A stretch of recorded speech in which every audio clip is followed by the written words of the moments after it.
ഇന്ന് നമുക്ക് ചേന എങ്ങനെ കൈ ചൊറിയാതെ ചെത്തിയെടുക്കാം എന്നുള്ളതിനെ പറ്റിയിട്ട് പറയാം. ചേന നല്ലൊരു പച്ചക്കറിയാണ്. നല്ല ഔഷധ ഗുണമുള്ളതാണ്. ശരീരത്തിൻ്റെ പല പ്രവർത്തനങ്ങൾക്കും ഏറ്റവും നല്ല ഒരു പച്ചക്കറിയാണ് ചേന. പക്ഷെ ഇത് നന്നാക്കി എടുക്കുമ്പോൾ നന്നായി കൈ ചൊറിയും. അപ്പം അതിന് ചെറിയ ചില ട്രിക്കുകളായിട്ടാണ് ഞാനിന്നിവിടെ വന്നിട്ടുള്ളത്. അപ്പം ആദ്യം തന്നെ ഈ ഒരു ചേനയാണ് മുഴുവനെങ്കിൽ ചേന ഇതുപോലെ കഷ്ണാക്കിയിട്ട് വെക്കുക. കഷ്ണാക്കി വെച്ചതിന് ശേഷം നമുക്ക് കയ്യിൽ ആവാതെ തന്നെ നമുക്കിത് ചെത്തിയെടുക്കാൻ പറ്റും. ഇതിലുള്ള ഒരു ദ്രാവകം നമ്മളുടെ ശരീരത്തിലുള്ള ദ്വാരങ്ങളിൽ കൂടെ കടന്നു പോകൊണ്ടാണ് ഈ ചൊറിച്ചിലുണ്ടാവുന്നത്. അപ്പം അത് നമ്മുടെ ശരീരഭാഗത്ത് ആവാതെ നോക്കുന്നതാണ് അതിന് ബുദ്ധി. പിന്നെ ഗ്ലൗസ് ഇട്ടിട്ട് ചെയ്യുകയാണെങ്കിൽ നല്ല. പക്ഷെ ഗ്ലൗസ് ഇട്ട് ചേന നന്നാക്കൽ എല്ലാവർക്കും പറ്റിയെന്ന് വരില്ല. ചിലർക്ക് അത് അസൗകര്യമായിരിക്കും. അപ്പോൾ അങ്ങനെ ഗ്ലൗസ് ഇടാൻ അസൗകര്യമുള്ളവർക്ക് വേണ്ടിയിട്ടുള്ള ഒന്ന് രണ്ട് ട്രിക്കുകളാണ് ഞാനിന്നിവിടെ പറയാൻ പോണത്. ഒരു കവർ എടുത്തിട്ട് ഇതുപോലെ കഷ്ണം എടുത്തിട്ട് ഇങ്ങനെ പിടിക്കുക.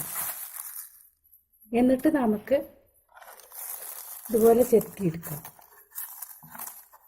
അപ്പോൾ ഇതിലത്തെ വെള്ളം കയ്യിലൊന്നും ആവാതെ കിട്ടും. ഇതാണ് ഒരു രീതി. അപ്പം ഈ കവറിൽ വെച്ച് ഞാൻ ചെത്തി എടുത്തിട്ടുണ്ട്. ഇനി നമുക്ക് ഇത് എന്ത് ചെയ്യാൻ പറ്റുമെന്ന് വെച്ചാൽ ഇത് ഇതേപോലെ അടിയിൽ പിടിച്ച് നമുക്കിതുപോലെ വാഷ് ബേസിനെ കാണിച്ച് നമുക്ക് ഒരു സ്ക്രബ്ബർ ഉപയോഗിച്ചിട്ട് നമുക്ക് ഇതാക്കാൻ പറ്റും. മുകളിൽ കൂടെ ആദ്യം ഒന്ന് ഉരച്ച് കഴുകാൻ പറ്റും. അപ്പോൾ നമ്മളുടെ കയ്യിലാവില്ല. വാഷ് ബേസിൻ്റെ പൈപ്പ് തുറന്നിട്ട് ഈ സ്ക്രബ്ബർ ഉപയോഗിച്ചിട്ട് ഉരച്ച് കഴുകാം.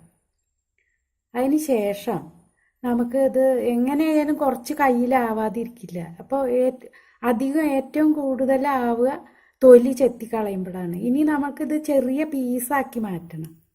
അപ്പോൾ നമ്മൾ ചെയ്യേണ്ടത് നമ്മളുടെ കയ്യിൽ കുറച്ച് വെളിച്ചെണ്ണ പുരട്ടുക. കടുകെണ്ണ ഉണ്ടെങ്കിൽ അതാണ് ഏറ്റവും നല്ലത്. പക്ഷെ കടുകെണ്ണ എല്ലാവരുടെ വീട്ടിലും ഉണ്ടാവണം എന്നില്ല. അപ്പോൾ വെളിച്ചെണ്ണ പുരട്ടിയതിന് ശേഷം അത് കഷ്ണം നുറുക്കുക.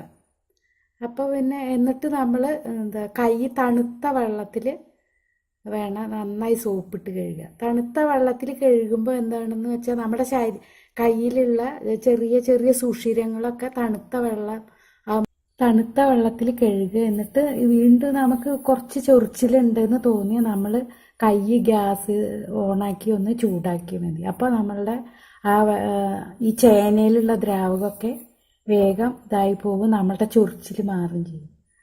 അപ്പോൾ നിങ്ങൾക്ക് ചേന ചെത്താനുള്ള ഇത് മനസ്സിലായി എന്ന് വിചാരിക്കുന്നു. അപ്പോൾ ഇതുപോലെ ചെയ്താൽ മതി. അപ്പോൾ ചേന അധികം ചൊറിച്ചിലൊന്നും ഉണ്ടാവില്ല. ഏറ്റവും കൂടുതൽ തൊലി ചെത്തുമ്പോഴാണ് കൈ ചൊറിയുക. അപ്പോൾ തൊലി ചെത്തുമ്പോൾ ഇതുപോലെ കവർ വെച്ച് ചെത്തിയെടുക്കുക. പിന്നെ കഴുകുമ്പോഴും അതേപോലെ തന്നെ സ്ക്രബ്ബർ ഉപയോഗിച്ച് ഉരച്ച് കഴുകുക. പിന്നെ പീസാക്കുമ്പോൾ വെളിച്ചെണ്ണ തേച്ച് പിന്നെ തണുത്ത വെള്ളത്തിൽ കൈ നന്നായി കഴുകുമ്പോൾ അധികം ചൊറിച്ചിലൊന്നും ഉണ്ടാവില്ല. നിങ്ങൾ ഇതുപോലെ ഒന്ന് പരീക്ഷിച്ച് നോക്കൂ. Thank you.